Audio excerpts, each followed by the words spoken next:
Romo Effendi.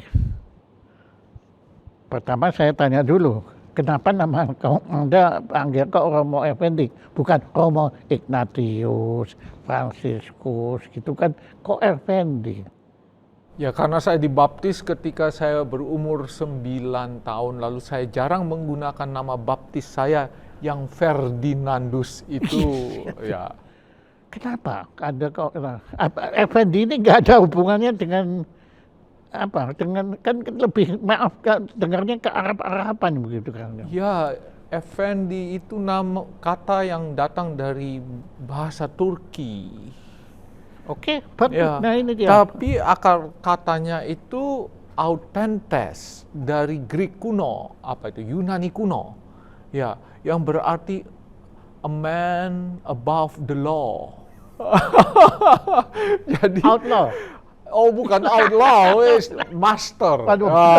Master is always above the law. Ya, beyond. Ya, beyond. jadi kalau di Turki orang memanggil Effendi itu seperti memanggil tuan. Begitu. Seperti profesor gitu ya. Oh iya, mungkin kalau di Inggris mungkin Mister, tetapi itu seperti sebuah sapaan penghormatan gitu. Jadi, dan saya tidak tahu mengapa bapak saya memilih nama saya itu Effendi. Saya bilang ke bapak saya. Anda dilahirkannya di Adonara Timur, Waiwerang, itu aja. Adonara Timur, Flores, NTT, ya. Dan bapak saya yang lahir kalau dan saya besar. tahunya ya carbonara saya tahu spaghetti, tapi kalau adonara saya belum pernah dengar.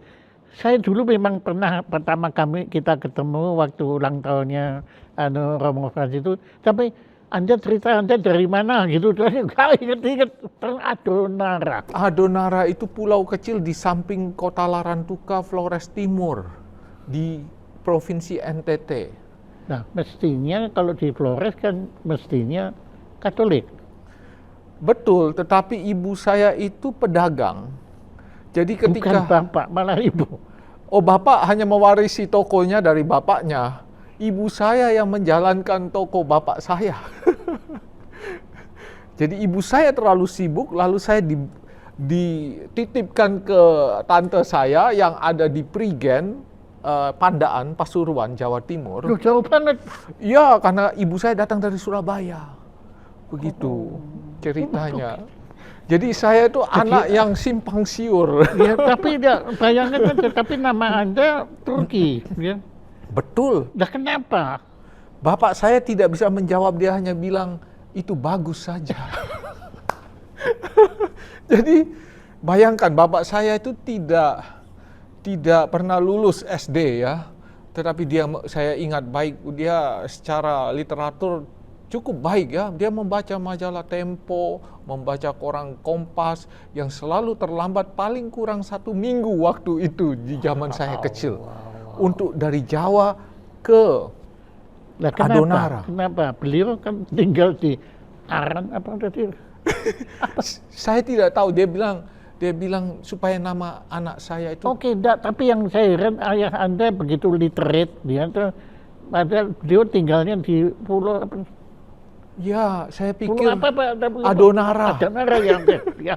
Oke, enggak masuk di sini. Nggak apa-apa. Ya, oke. Nah, kemudian bagaimana itu riwayatnya itu, saya dulu tertarik kok dia sampai sabar menunggu koran terlambat 1 minggu. Itu hiburan kami satu-satunya di pulau terpencil itu. Karena dulu setiap sore jam 5 bapak saya sudah menyalakan lampu teplok itu yang di Teplok. Iya. Belum strongking belum ya, masih teplok. Teplok itu yang dia nyiapkan sekitar 10 sampai 15 lampu dan dia taruh di dinding, dan tiap hari kami punya hiburan itu adalah membaca. Anda juga? Saya juga.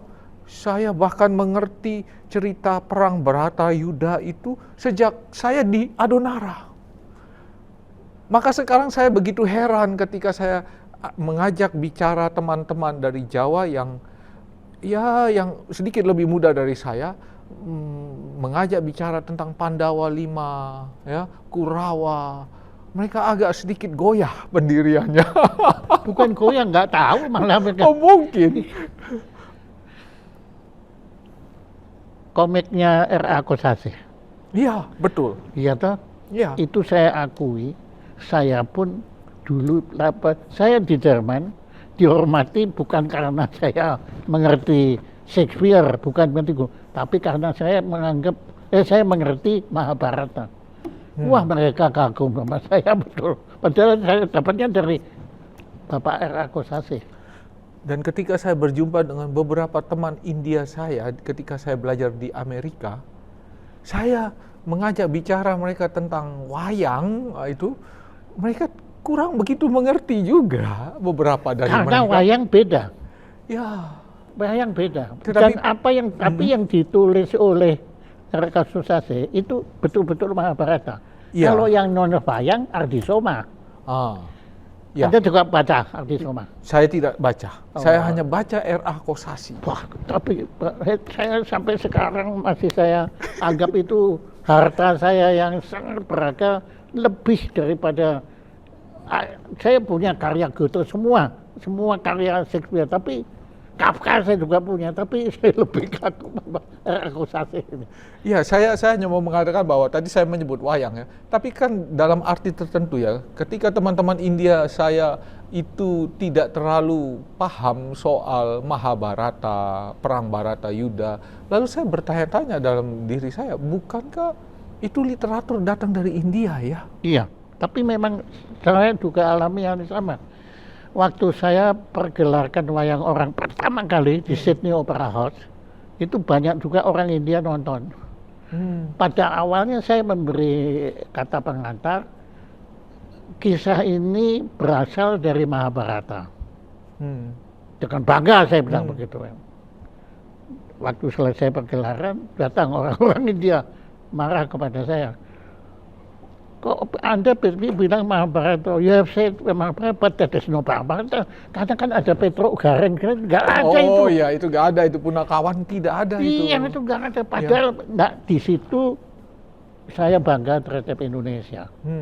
Nusantara lah ya, yang bisa menciptakan itu Punakawan. Ya. Barusan tadi ngomong dengan teman-teman, Wisanggeni. Bambang Wisanggeni. Nggak ada itu. Nggak ada itu. Gila ya Pak, Anda betul. menarik loh. Saya balik ke Adonara ya, Adonara. Jadi Anda kalau sore itu baca. Jadi Membaca. apapun Anda baca ya. Wiro Sableng ketika awal baru muncul itu bacaan keseharian saya itu. Lalu Asmaraman S. Kopingho. Iya. Itu Tapi Kopingho kan bukan komik kan, dia kan dia cerita kan. dia cerita. Ya, Tetapi yang namanya hiburan, iya. ya itu dia. Oke, Anda kemudian, tadi Anda katanya pernah dititipkan tante di mana? Sampai dari 9 bulan, menurut cerita mama saya, dari 9 bulan sampai saya berumur 6 tahun, ketika saya liburan ke Adonara, lalu saya merasa, ini rumah saya yang sebenarnya. Lalu saya bilang kepada diri saya nggak mau balik. Saya beritahu mama saya nggak mau balik. Bukan berarti tante saya itu tidak baik. Mereka sangat baik dengan saya merasa sebagai bagian dari keluarganya dan anaknya juga. Tapi saya merasa ini yang rumah saya itu ada di Adonara. Maka sejak kelas 2 SD, waktu saya umur 6 tahun, saya pulang dan memutuskan tidak kembali lagi ke Prigen. Tapi waktu itu saya belum Katolik. Oke. Nah ini dia. Dulu apa Anda kalau bukan Katolik? Mama saya itu kan sampai sekarang Konghucu ya agamanya. Iya. Jadi dia menikah dengan papa saya yang Katolik. Oh, papa Katolik. Papa Katolik. Well, kita semua itu selalu punya relung atau ceruk untuk kita tumbuh besar. Dan papa saya hidup di relung environment lingkungan Katolik, ya. Dan dia dididik secara Katolik dengan masyarakat Katolik Nama di sana. baptisnya? Robertus, nama baptis bapak saya. Robertus, tapi memberi nama Effendi. Effendi. Saya juga tidak mengerti mengapa. Bagus. Dia manusia universal. Oh iya, ya, saya pikir begitu. Iya, ya. bagus. Anda sampai umur berapa mengenal ayah Anda? Bapak masih ada, papa saya masih ada.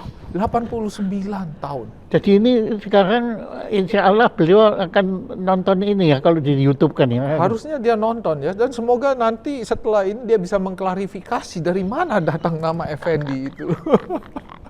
Nanti saya wawancara juga. Oh jangan. Jangan. Orang kalau papa saya, dia Pak Jaya Suprana bisa wawancara dia tentang pengalaman dia mendengarkan khotbah Soekarno. Oh, dia sangat berapi-api kalau dia menceritakan itu. Pidatonya Tapi ada Soekarno. bilang khotbah tadi. Iya. Saya akan lepas salah saya itu. Tapi salahnya saya senangi juga. Anda sengaja bikin. Oke. Jadi ayah masih hidup ya? Gitu. Ayah masih hidup. Saya selalu beritahu kepada Romo Magnis, bukan selalu, tetapi beberapa kali memberitahu dia bahwa resep bapak saya umur panjang, sama seperti Romo Magnis yang berumur panjang. Setahun lebih muda. Romo Magnis setahun lebih muda dari ayah saya. Resepnya adalah satu, di sana tidak ada kendaraan umum yang lancar seperti di Jawa, lalu tiap hari dia jalan kaki. Yang kedua, di sana tidak ada daging sapi, hanya ada ayam, dan yang paling sering dia makan adalah ikan. Maka resep umur panjangnya papa saya adalah jalan kaki dan makan ikan. Wah, kalau gitu umur saya nggak bakal panjang. Ya, karena saya sekarang sudah malas jalan kaki. Pakai skuter kan saya itu. Oh, tidak apa-apa. Yeah. Setiap orang punya masanya untuk jalan kaki. Punya masanya mau mati. Aduh, gila. Aduh.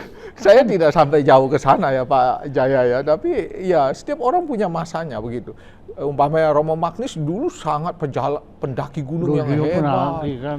Ya, tapi setiap dia orang penerima anugerah Muri untuk rohaniwan yang naik semua gunung di Pulau Jawa ini semua ya, dia idola kami dulu ketika sebagai orang muda ya. Saya merasa bahwa wah, Romo Magnis umur 70 masih bisa naik gunung. Ya. Di Adonara ada gunung nggak? Ada, tetapi saya tidak pernah naik gunung selama di Adonara. Gunungnya Adonara berapa meter? Hanya 1.000, sekitar hampir 2.000 lah. Oh, kalau saya tidak salah ingat. Buat Romo Magnis itu tidak perlu ditaklukkan sebenarnya. Oh ya, itu kalau bagi saya sekarang juga bukan apa-apa. Sedikit sombong gitu ya. Oh, Anda juga naik gunung? Saya naik gunung kalau moodnya lagi bagus. Yang pernah Anda naik? Paling tinggi Semeru. Sampai top. Sampai. Waduh. Tapi yang paling berkesan adalah Merapi. Sebetulnya kita kan mau ngomong akuin nasihat. Iya. Menurut saya kalau lebih menarik kita ngomong tentang diri Anda ini. Itu yang namanya kreativitas tanpa batas. Aduh, keren ya. Oh, jadi Anda juga pendaki ya? Ya, walaupun tidak sehebat Romo Magnis ketika dia masa mudanya dia ya, ketika dia muda itu, saya tidak sehebat dia. Tetapi bahwa saya masih bisa mendaki gunung 3.000-an, 4.000, oke lah saya pikir. Di luar Pulau Jawa? Belum pernah. Oh, jadi khusus Pulau Jawa. Hanya ketika saya jadi Yesuit, bergabung di dalam Serikat Yesus, itu organisasi di dalam gereja Katolik. Oke, ya. Yesuit kan sudah. Oke. Saya baru mulai naik gunung, begitu ceritanya. Apa hubungannya Yesuit dengan naik gunung? Dulu ceritanya begini, magister magister itu seorang pembina novice. Novice itu orang yang baru masuk. Oke. Ya. Dia mengatakan bahwa kalau kamu bisa naik gunung dan sampai di puncak, berarti secara mental kamu siap untuk melakukan retret panjang selama 30 hari. Mungkin kalau bahasa saya lebih gampangnya gini, dia melihat bahwa ketika kamu memulai sesuatu dari bawah dan melakukan pendakian terus-menerus dengan segala macam kesusahannya dan mencapai puncaknya, secara mental kamu itu siap untuk menang. Tapi kalau kita hubungkan dengan Sisyphus bagaimana? Ah, well, Well, saya tidak tahu terlalu. ya. Saya tidak Ya, tahu, lebih baik. tetapi well itu Well. memang kita tahu ya bahwa ada di dalam hidup itu ada absurditas ya begitu ya, kita melakukan apapun dan tidak pernah merasa menang begitu ya. Tetapi bukankah bahkan untuk tragedi-tragedi kemanusiaan, tetapi ketika seorang menjalaninya dengan rasa bahwa dia memperjuangkan sesuatu yang lebih besar, yang luhur dan bernilai mutlak bagi kemanusiaan, bukankah perjuangan itu walaupun dilihat di akhirnya kalah, tetapi itu selalu sebuah kemenangan dalam arti tertentu karena itu inspiratif bagi orang yang Ini kok kelihatannya mulai Aquinas ya. mungkin tidak juga, tetapi bahwa saya hanya merasa bahwa bahkan yang kita lihat perjuangan yang kita lihat akhirnya tidak menang, itu ternyata dari sebuah sisi pandang itu juga adalah sebuah kemenangan.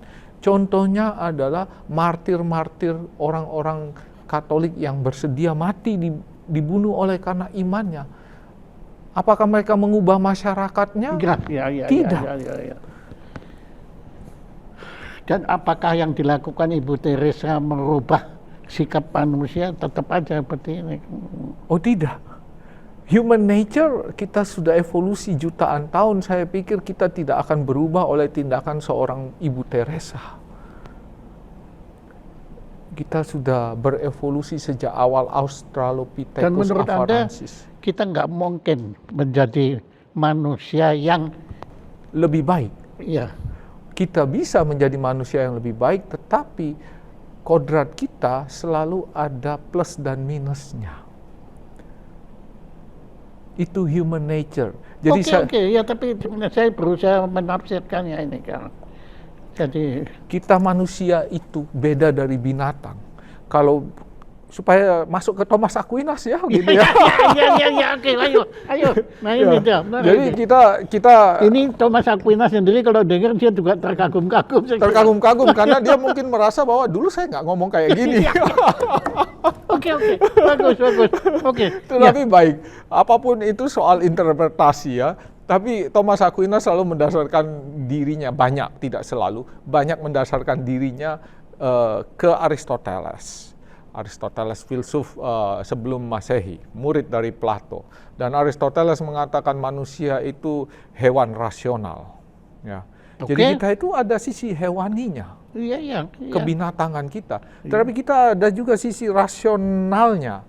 Dan rasionalitas itu bukan seperti apa yang kita banyak bayangkan bahwa menjadi rasional itu berarti bahwa orang bisa berpikir lurus apa. Bukan hanya itu. Jadi Anda percaya kalau satwa nggak bisa rasional? Begini, kalau kita ngomong evolusi, sedikit berbelok ya. Kalau kita ngomong soal evolusi, pasti ada gradasi. Tetapi sejauh yang kita tahu, umpamanya ya, hewan yang paling dekat dengan kita secara genetik, simpanse. 98-99 DNA-nya adalah mirip dengan manusia atau sama dengan manusia. Tetapi dalam hal angka, dia tidak sama seperti manusia. Maksudnya bagaimana? Seorang manusia supaya tidak salah seorang simpanse lalu saya bilang seorang manusia bisa membuat kalkulasi 1 + 1 sama dengan 2 ya, dan 2 × 2 sama dengan 4. Itu sebuah abstraksi tertentu. Simpanse dia bisa berpikir, banyak hewan bisa berpikir, dan simpanse juga bisa berpikir. Dan dia berpikir umpamanya gini, diletakkan, disuruh diajari 1, 2, 3, 4, 5, 6, 7, 8, 9.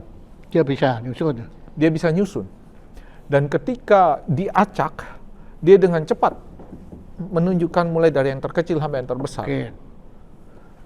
Tetapi ketika dia disuruh membuat abstraksi seperti 2 × 2, ya, 3 + 4, dia akan mengalami kesulitan luar biasa. Saya juga. Ya, Saya juga mengalami kesulitan. saya tidak mau menggodai Pak Jaya, tetapi Ya, memang sampai sekarang saya dulu sangat dimusuhin oleh guru matematika saya. Karena saya waktu diajarin 1 tambah 1 sama dengan 2. Saya tanya kenapa? Ngamuk dia. ya, Nggak bisa jelaskan juga kenapa gitu. ya karena banyak orang bisa mengajarkan itu hanya seperti sebuah konsensus di antara Iya, kita kesepakatan manusia. kan. Tetapi konsensus apakah itu, jangan-jangan simpanse juga punya konsensus yang beda sama kita? Betul. Padahal bisa dia itu. tetapi betul. kita tidak Tapi pernah dia ngelihat itu kok, waduh, manusia ini goblok banget ya gitu. mungkin dari sisinya simpanse, tetapi kita dari manusia boleh berbangga diri karena simpanse tidak pernah menerbangkan roket ke bulan dengan kalkulasi matematis. Nah, buat apa? Hah? Juga mereka merasa nggak perlu terbang. Yang dunianya aja belum habis. Gitu. Well, kita itu menjadi penguasa Dan dunia. Anda percaya kalau itu memang betul? Kita terbang ke bulan. Kan ada teori lagi bahwa itu kan semua sandiwara itu. Karena Amerika mau ngalahin Rusia. Ya paling tidak kalau Amerika Anda nonton film Deadpool?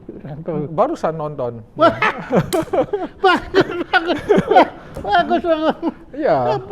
Saya enggak, sebelum ini kita sambil menunggu Anda tadi dengan kru saya, kita sedang berdebat mengenai Deadpool. Apa yang diperdebatkan? Ya nanti kita tidak mau cerita, karena saya justru mau belajar dari Anda. Kesan Anda nonton Deadpool yang Wolverine ini, Anda nonton Deadpool yang sebelumnya? Juga. Wow. Oh, saya menyenangi apa saja yang menyenangkan. Iya, dan ini lanjutannya Kosase kan? Iya. Ya, oke.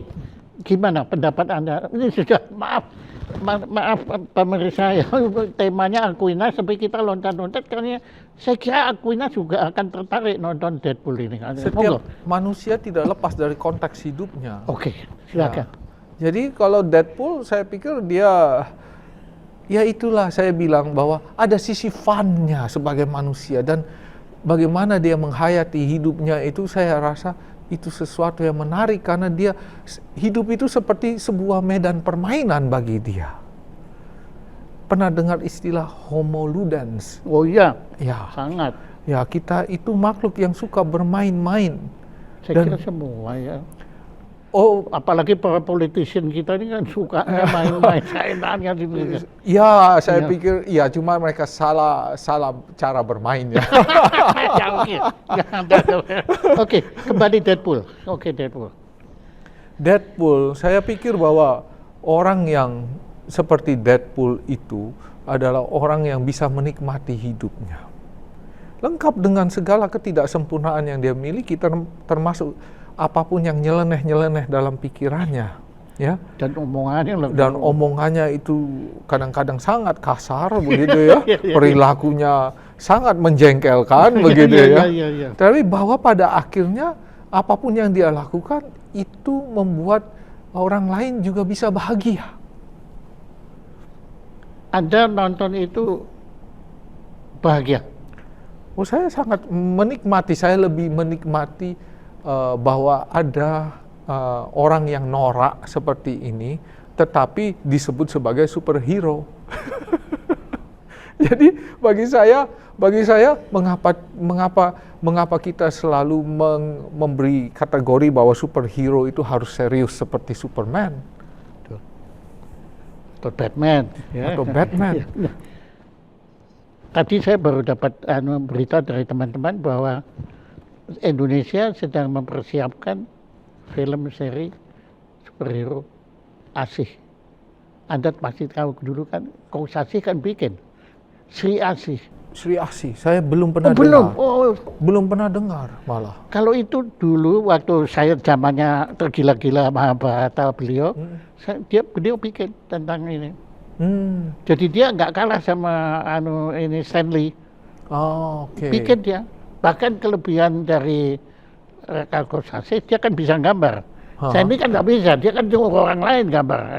Dia kan ini idenya. Nah, Ah. kalau beliau Kosasih ini ide beliau dan beliau gambarnya. Itu katanya mau dibikin film. Waduh, itu nanti Anda masih nonton tuh nanti. Walaupun Anda belum baca komiknya, tapi saya yakin Anda sudah arusnya Kosasih sudah ada. Mungkin pada saat titik saya akan membaca R.A. Kosasih lagi karena itu seperti kenangan masa lalu saya, dan manusia itu hidup juga karena memori yang dipunyai. Oke, kembali ke Deadpool. Ya, jadi Anda waktu nonton Deadpool itu Anda gembira lah pokoknya. Saya merasa bahwa kita punya superhero itu tidak harus manusia seperti gambaran yang serius, ya, yang kalau bicara cool adanya kayak gitu ya, tidak harus ya, tidak harus. Bukan berarti itu tidak bisa, tetapi tidak harus. Seperti Dionysius. Ya, yang suka minum itu ya. Kalau di antara santo-santo siapa yang paling ya seperti itulah dunia itu. Saya tidak tahu, tetapi Thomas Aquinas itu konon kalau dia makan dia punya meja yang modelnya seperti ini. Kenapa? Karena perutnya terlalu besar sehingga dia harus memotong meja yang segi 4 itu menjadi model kurva seperti ini untuk cukup Supaya bagi bisa, perutnya. Ya. Jadi, dia santo juga ya ternyata ya. Tapi kan itu perutnya. Tapi maksudnya Otaknya juga segede perutnya. Oh. Dalam tanda kutip ya. Juga Dia itu disebut pujangga gereja. Dia punya tulisan yang namanya Summa Theologia. Itu hanya untuk para novis, pemula pada zamannya. Tetapi bagi kita sekarang, manusia sekarang yang membaca itu sama sekali tidak untuk pemula. Bahkan seorang profesor filsafat sekalipun kalau membaca itu bisa juga mengalami kesulitan mengerti. Ya, mungkin karena kita berbeda zaman begitu ya. Itu yang saya bilang, kalau kamu dididik dengan buku, maka hidupmu itu pada akhirnya ya dipenuhi dengan buku. Sekarang kalau kamu dididik dengan sosmed, maka hidupmu akan penuh dengan sosmed. Ya. Itu kita manusia, kita adalah memori kita. Tidak deterministik ya, saya tidak mengatakan bahwa apapun yang kita punyai di dalam memori kita akan menentukan siapa kita, tetapi itu pengaruhnya sangat besar bagi kita. Anda menggunakan istilah deterministik. Itu berarti mau tidak mau kamu akan jadi seperti itu. Pendapat Anda tentang apa yang disebut sebagai free will?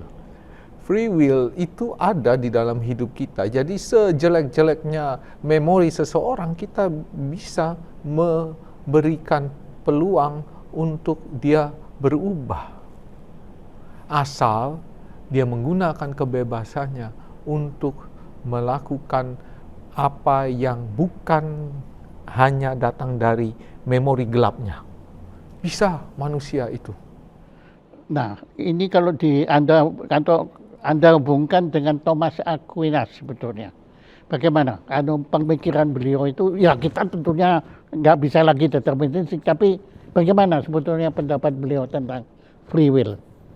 Jadi kalau saya mau mengatakan bahwa kita manusia itu punya kehendak bebas dalam arti begini ya, dalam arti bahwa kita itu sudah sejak awal bisa menentukan apa yang bisa kita lakukan, dan tentunya tidak 100% kita itu bebas sebebas-bebasnya. Karena tadi saya bilang ada memori ya.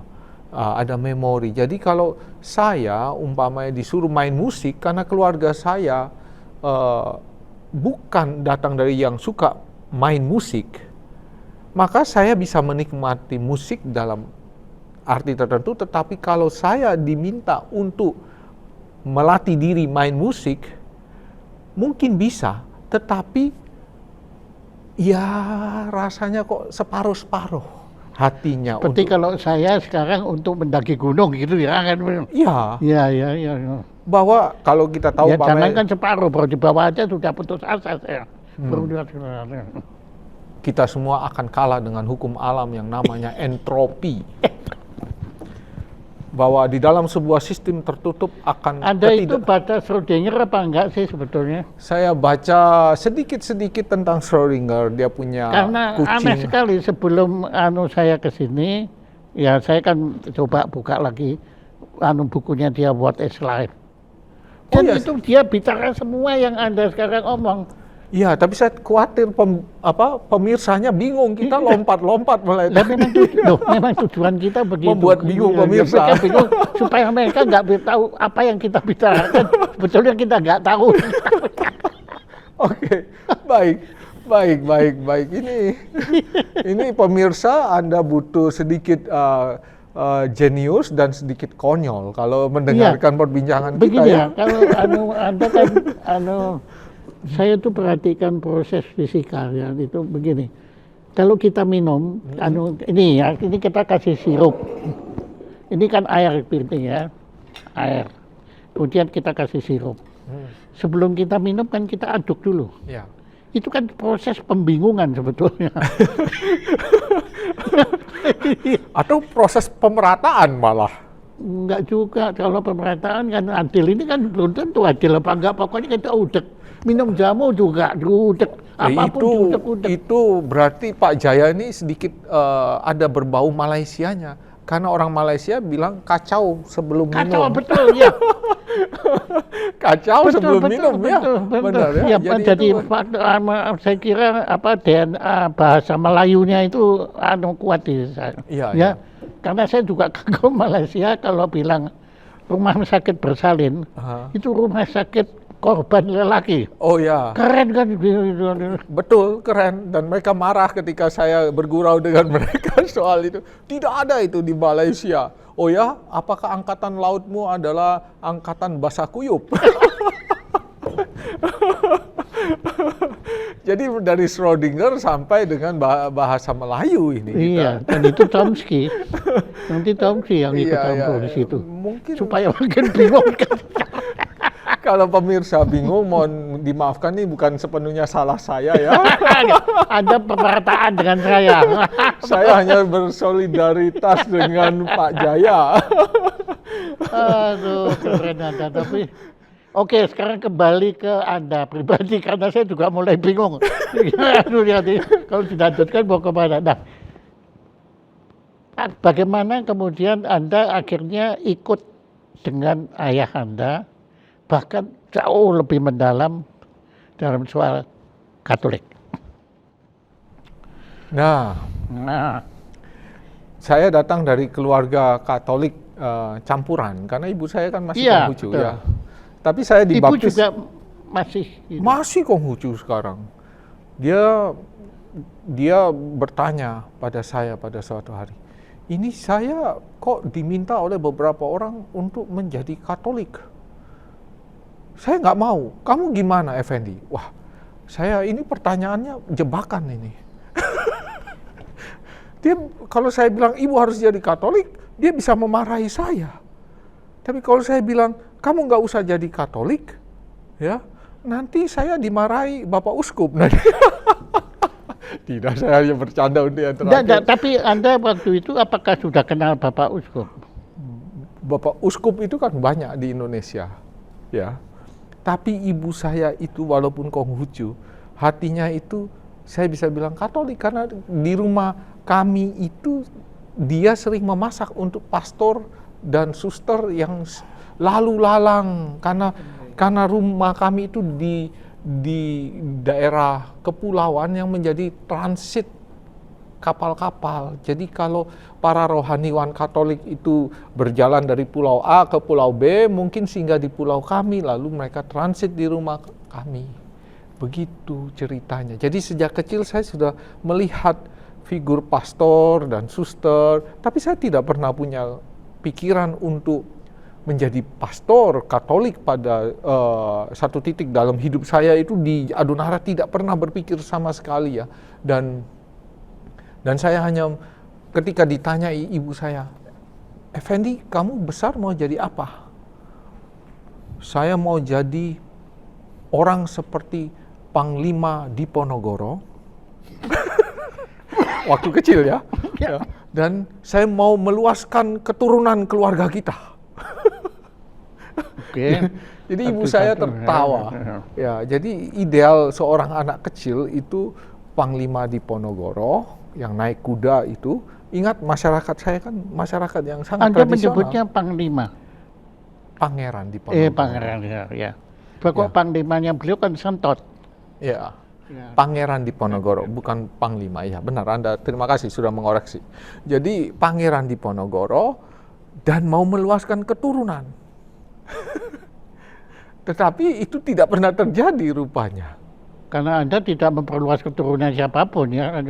Iya. Ya. Pada sampai pada titik ini saya bilang tidak ada itu bayangan masa lalu saya seperti itu. Tetapi saya heran sebagai anak kecil saya punya. Oke. Nah, terus lanjut sekarang. Lah kok bisa dari seorang yang nggak punya pemikiran kok mendadak kenyataannya the reality, kalau reality ada ya. Ini loh. Ini objektivitas kan kita lakukan juga ya. Tapi kita anggap aja reality ada. Reality kan Anda sekarang menjadi rohaniwan, bahkan Yesuit. Ya, itu dalam satu titik di hidup Itu saya. kalau lihat ini Anda itu, jadi saya ingat film Exorcist. Oh iya, Ya, film kan Exorcist. itu kan waktu lihat gitu kan dia, aduh, tenggangan gitu kan. Oke.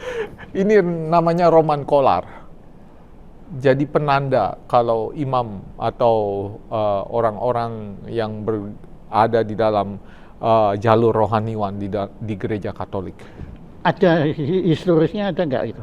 Kenapa kok sampai begini? Ya, saya harus cek, saya tidak tahu. Oke, ya bagus. Ada memutus. Ya, syukur kepada Allah bahwa kita itu punya Google ya, nanti di Google saja ya. Ya, Anda nggak sampai hati bilang, kamu lihat sendirilah. Oke, kembali lagi. Gimana riwayatnya? Jadi saya itu tumbuh besar sebagai seorang pemuda dan saya tidak pernah begitu dekat dengan gereja Katolik ya, sampai pada satu titik di dalam hidup saya masih ingat 31 Desember 1997 ya. 97 sebelum Mei terjadinya 98. kekacauan ya. Iya. Itu saya diajak oleh teman saya yang sangat religius pergi ke Tumpang Malang. Di situ ada pertapaan Putri Karmel dan saya disuruh mengikuti dia merayakan tahun baru di pertapaan Putri Karmel itu bersama dia dan seorang temannya. Mohon maaf, tolong saya jangan disuruh lihat di Google. Putri Karmel itu bagaimana, Pak? Itu sebuah kongregasi suster-suster religius di Tumpang Malang. Dan saya tidak pernah begitu dekat dengan gereja Katolik. Padahal itu perempuan kan? Oh tidak apa-apa, mereka juga menerima anak-anak lelaki. Mereka punya tempat untuk menampung anak-anak lelaki yang mau retret. Tapi kan santanya kan perempuan kan, bukan laki kan? Mereka macam-macam, santanya banyak. Mereka banyak. Kalau di Jerman namanya Karmeliten. Betul itu dia. Ya, tahu nih. salah satu aliran yang dimiliki oleh Karmel itu adalah Putri Karmel. Jadi Anda diajak ke situ. Oke. Terus? Ya, lalu ya saya pikir saya akan melihat kemeriahan di sana, tapi ternyata tidak. Saya bilang, kau gila, kau mengajak saya di tempat yang sepi di malam tahun baru. Kita buat apa di sini? Lalu dia mengajak saya berdoa bersama para suster. Dan suster-suster di sana berdoa dengan bertepuk tangan. Mungkin di Katolik tidak punya itu pengalaman seperti itu saya. Tepuk tangan, haleluya, puji Tuhan dan seterusnya. Saya bilang celaka 12. Saya berada di tempat yang salah, di waktu yang salah, dengan orang yang salah. Jadi saya pergi tidur malam itu dengan kesal. Lalu bangun pagi jam 6, ditarik kaki saya oleh teman saya itu dan dia mengatakan, Effendi bangun. Kenapa lagi? Jam 6 1 Januari 1998, kamu bangunin saya buat apa? Ini tahun baru, saya punya hak untuk tidur lebih panjang. Jadi Anda masih penuh keduniawian waktu itu ya? Ya sampai sekarang juga sih. Iya, oke, ya. Ya, tapi oke. Jadi saya hanya mau mengatakan bahwa dia menarik kaki saya hanya untuk apa? Membangunkan saya dan harus mengaku dosa ke seorang romo. Saya bilang, kau gila. Saya sudah jengkel dengan kamu tadi malam. Malam tahun baru saya di tempat yang aneh, salah, ya, di tempat yang aneh, dan pagi ini kamu suruh saya melakukan pengakuan dosa dengan seorang romo di jam 6 pagi. Okay. Tapi karena dia bersikeras, saya ikut. Dan ketika saya mengaku dosa, lalu saya menangis di dalam. Dan ketika saya keluar dari ruang pengakuan dosa, saya melihat, mohon maaf, ini dalam tradisi Katolik ya, saya bicara. Saya melihat salib itu lengkap dengan Yesusnya ya, yang tergantung di situ. Saya merasa bahwa Yesus, engkau sungguh hidup. Kenapa aku bisa tidak melihat engkau sebelum ini? Bahwa engkau itu Allah yang mengasihi. Lalu sejak itu saya berubah 180 derajat. Keren. Lalu saya menjadi manusia yang baru karena melihat segala sesuatunya secara baru juga. Itu kembali kalau soal mengatakan soal kita itu bukan hanya memori kita. Itu benar. Pada satu titik di dalam hidup kita, kalau ada sebuah pengalaman unik, istimewa, kita itu bisa menjadi orang yang sungguh-sungguh baru. Dan memori kita walaupun banyak gelapnya gitu, tidak lagi menjadi deterministik dalam hidup kita. Karena apa? Sebuah cara pandang yang baru terhadap realitas, terhadap hidup kita. Dan itu juga yang terjadi di dalam pengalaman hidup saya. Dan 1 Januari... Setelah Anda pulang dari Malang itu, Anda kemana? Saya kembali ke hidup sehari-hari, tetapi saya berubah. Saya lalu sering ke gereja, sering melakukan meditasi Kristiani, berdoa bagi gereja, bagi banyak orang, dan mulai pelan-pelan hidup saya bergeser dari yang semata-mata mencari kesuksesan, lalu bergeser mencari yang dalam tradisi Abrahamik itu disebut Tuhan. Seperti itu. Nah, pada satu titik kan Anda kemudian memutuskan Anda bukan hanya menjadi Katolik, tapi Anda menjadi Romo. Yesus itu kapan dan bagaimana? Anunya mungkin kapannya nggak penting, itu proses. Nah, tapi bagaimana? Suatu hari saya berdoa, dan saya berdoa menurut intensi gereja. Jadi di dalam gereja Katolik itu kami punya buku doa. Dan di dalam buku doa itu ada intensi gereja. Dan saya mendoakan intensi gereja waktu itu adalah kurang lebih seperti ini. Semoga banyak orang muda terpanggil menjadi biarawan, biarawati, dan imam yang melayani umat di dalam gereja. Lalu tiba-tiba ada sebuah suara muncul di dalam kepala saya, mengapa bukan kamu saja? Itu Anda dengar? Itu muncul di dalam kepala saya. Dan itu mengganggu saya. Mengganggu. Sampai mengganggu saya. Saya menolak itu sekitar setahunan, saya tolak ya. Saya bilang, tidak mungkin ini, tidak mungkin. Bukan saya. Saya orang yang hina, saya bukan orang yang bisa jadi imam Tuhan.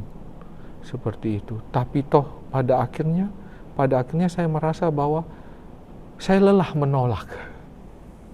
Dan saya mencari tahu ya di mana saya bisa mengikuti jalur panggilan ini. Jadi Anda sebetulnya ini menempuh proses pencarian Anda ya sebetulnya. Betul. Dan saya tidak langsung seperti jatuh dari langit, langsung ingin jadi imam, tidak. Oke.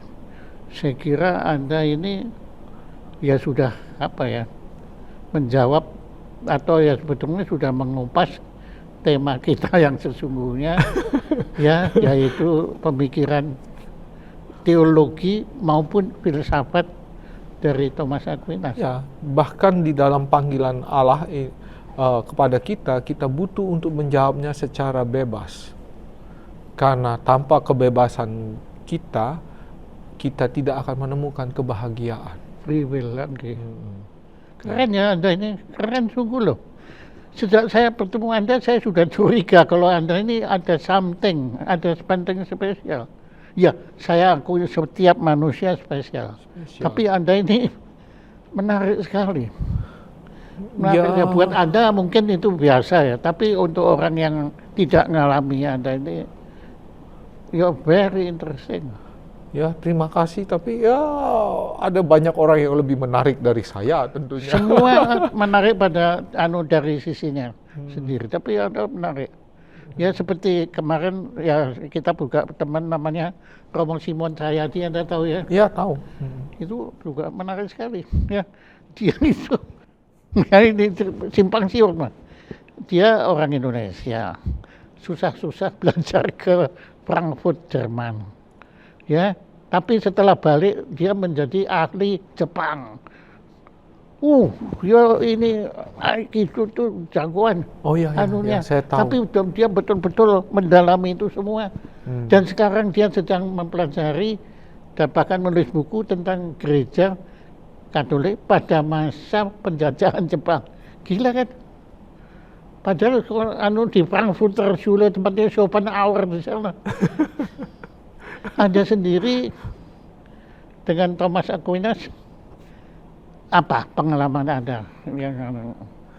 Saya pikir ya dalam arti kalau Thomas itu hidup di masa di mana dia menerima ilmu sebagai sebuah kesatuan, bukan lagi seperti yang kita bayangkan itu terkotak-kotak.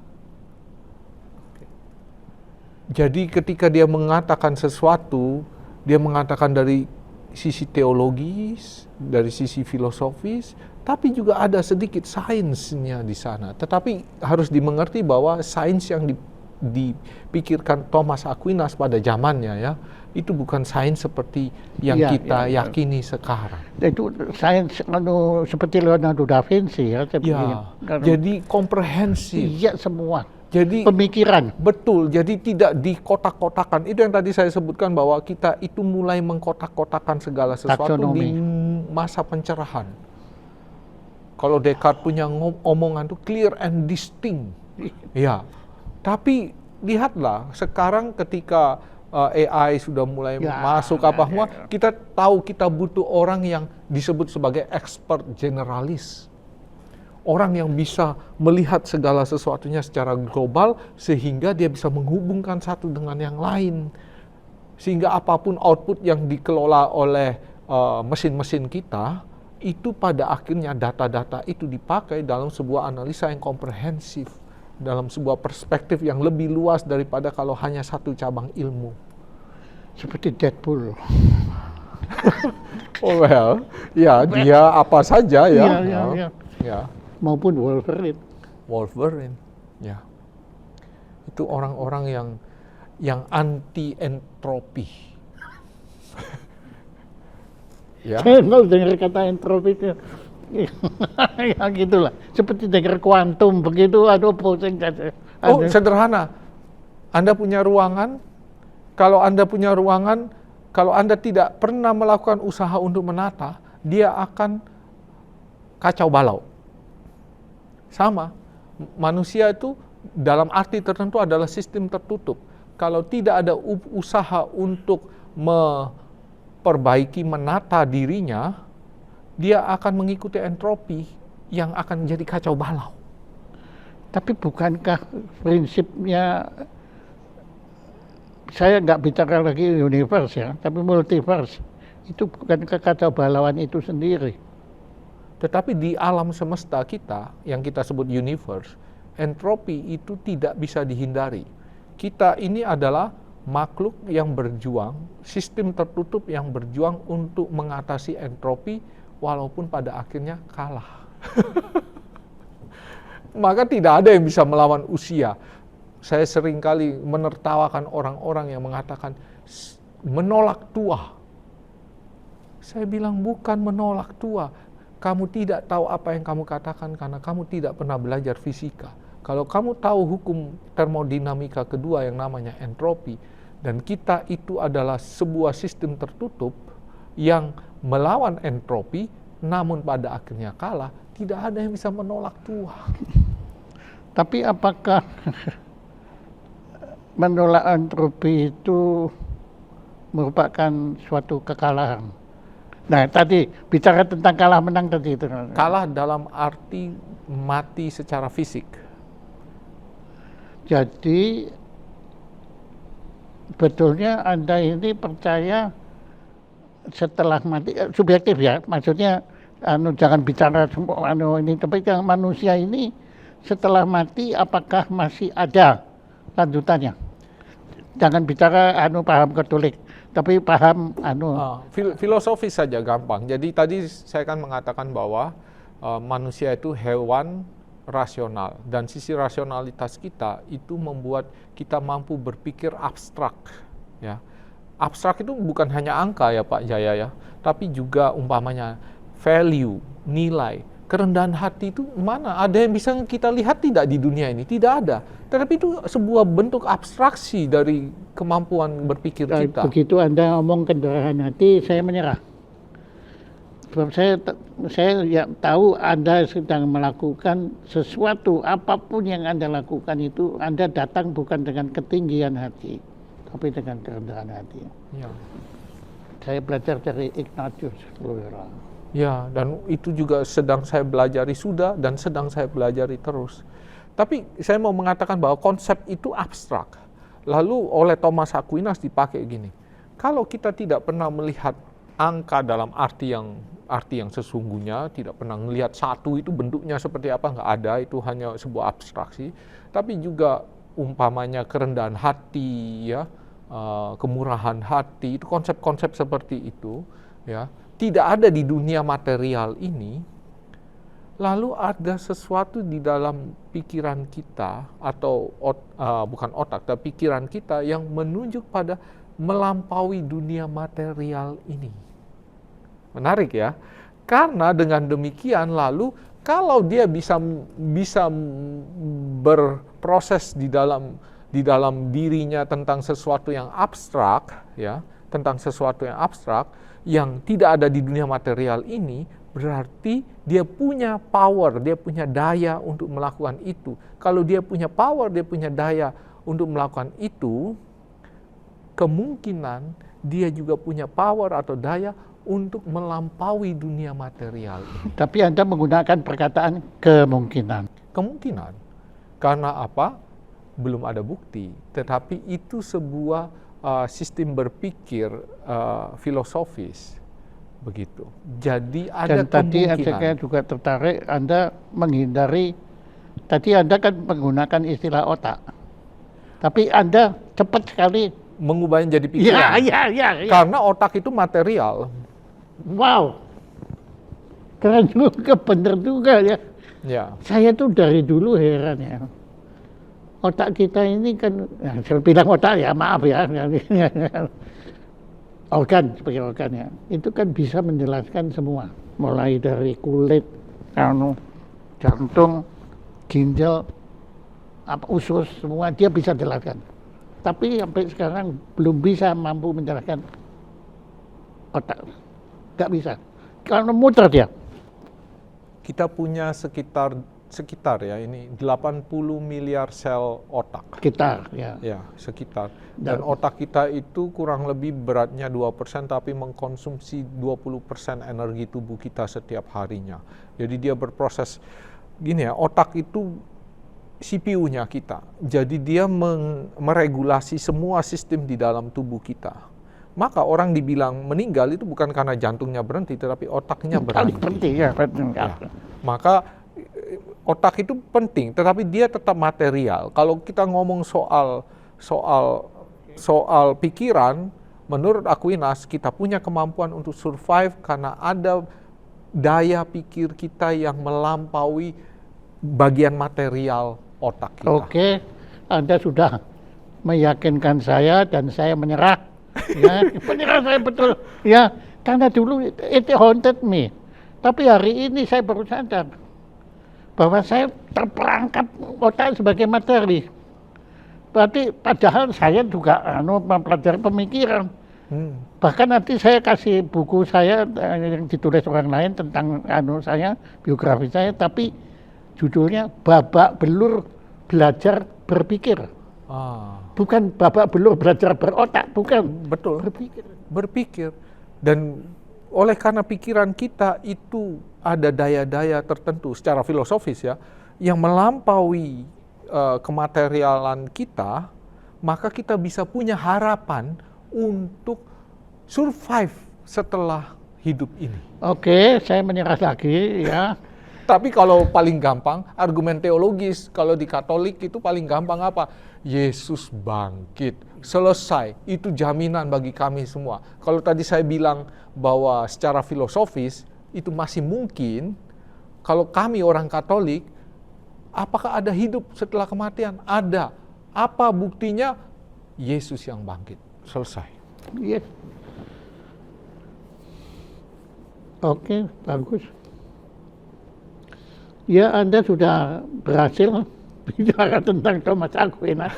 Ya, Sedikit udah, ya. Ya, keren, tapi keren. Ya, mau sampai Deadpool segala ya oke.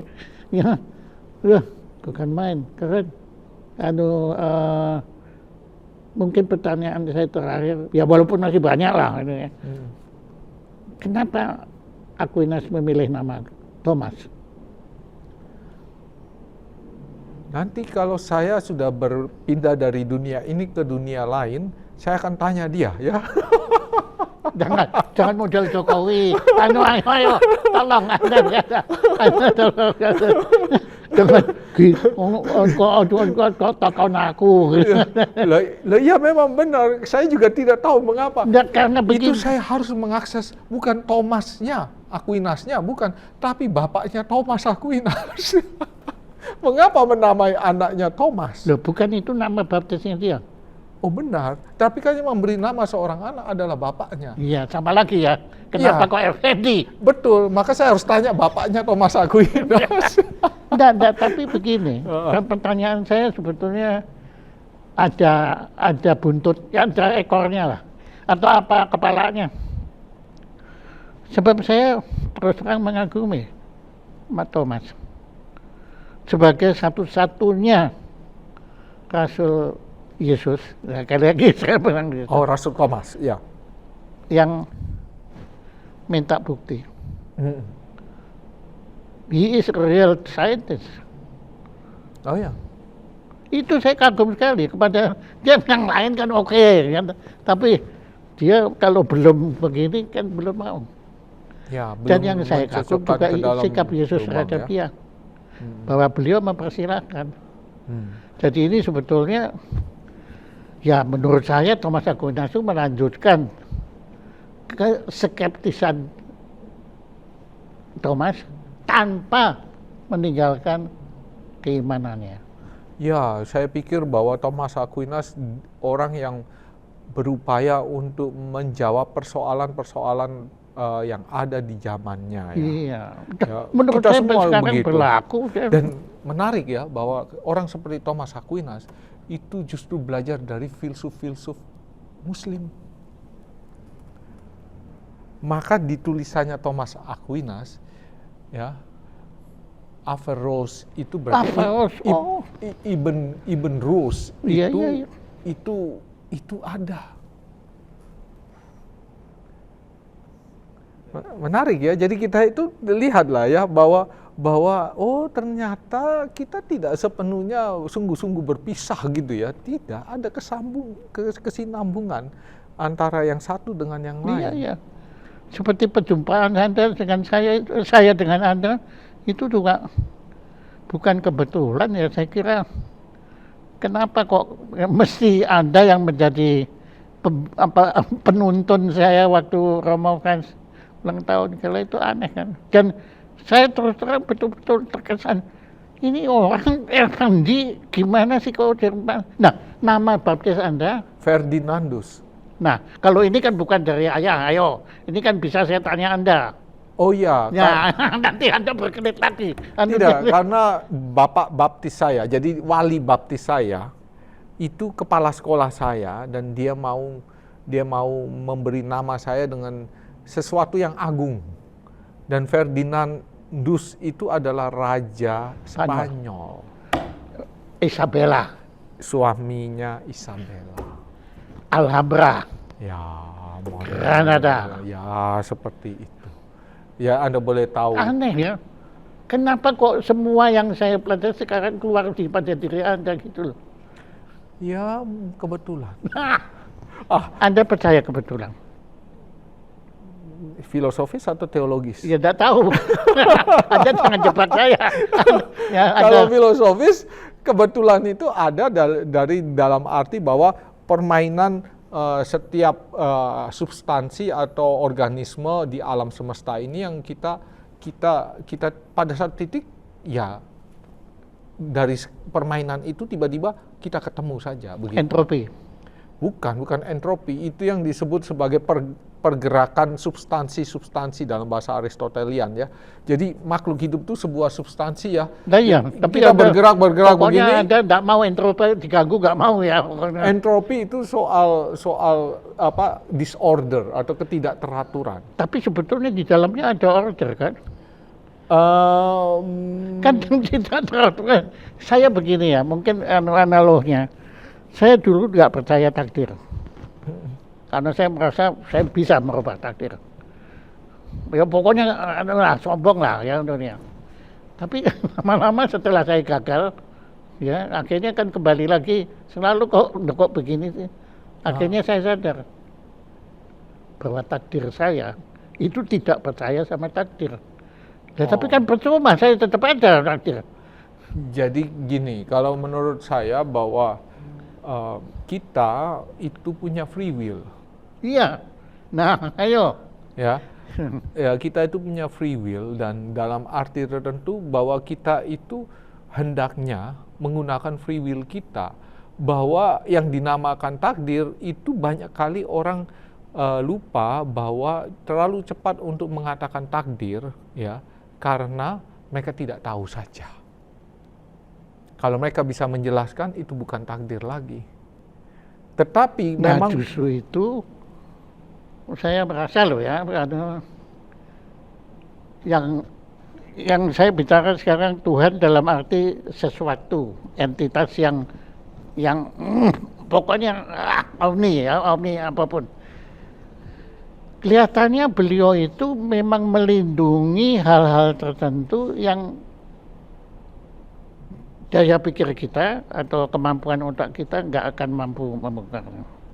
Karena kalau enggak kita berhenti menjadi manusia, kita menjadi Tuhan. Saya pikir bahwa kalau kita bicara tentang Tuhan, kita lebih butuh untuk mengambil sikap bahwa Tuhan itu bukan ini dan bukan itu. Oke, karena kita selalu mereferensi Tuhan. Apapun yang kita katakan itu selalu punya referensi di dalam dunia material. Tuhan itu gunung batuku, benteng pertahananku. Apakah benar Tuhan itu gunung batuku dan benteng pertahananku? Apakah dia benteng? Jelas tidak. Apakah dia gunung? Jelas tidak. Tuhan adalah gembalaku, umpamanya dalam bahasa Mazmur orang Yahudi menggunakan itu, Tuhan adalah gembalaku. Apakah Tuhan benar-benar gembala? Atau hanya sifat Tuhan yang sebagai gembala, itu yang kita ambil pada saat itu, sifatnya. Tapi bukan Tuhannya sendiri sebagai zatnya. Anda bicara lagi, Tuhan bukan materi. Tuhan itu imaterial. Maka kita bisa membuat analogi karena pikiran kita tidak pernah bisa mencapai kepenuhan tentang Tuhan itu, ya. Dan kita mengambil analogi bahasa Thomas Aquinas. Tuhan itu ya bisa disandingkan dengan A, B, C, tetapi sekaligus bukan A, B, dan C. Jadi dalam setiap bahasa tentang Tuhan selalu ada tidaknya. Tuhan adalah kepala gereja. Apakah Tuhan itu kepala saja? Tidak. Dia memang kepala gereja dalam arti tertentu, tetapi dia jelas bukan kepala.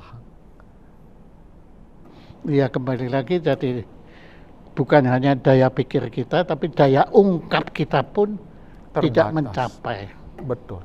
Apakah salah kalau saya itu pernah gagal mencari Tuhan ke Yerusalem, kemudian saya berkunjung ke makam beliau, kemudian yang di Golgota, dalam tanda kutip, karena Golgota sekarang kita nggak tahu di mana, tapi katanya di Yerusalem.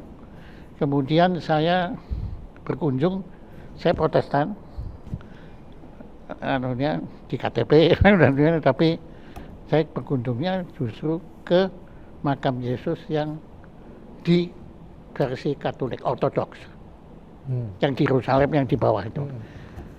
Kemudian waktu saya keluar, saya disambut seorang Arab, rupanya menjaga pintu di situ. Kemudian, apakah Anda sudah berkunjung ke do you have seen the grave of Jesus? Yes, $10. Ya, waduh, orangnya besar, saya bayar. Kemudian dia bilang, ini yang merubah saya semua. Tadi yang seperti yang diceritakan. Do you want to see the other grave of Jesus? Ternyata ada 2.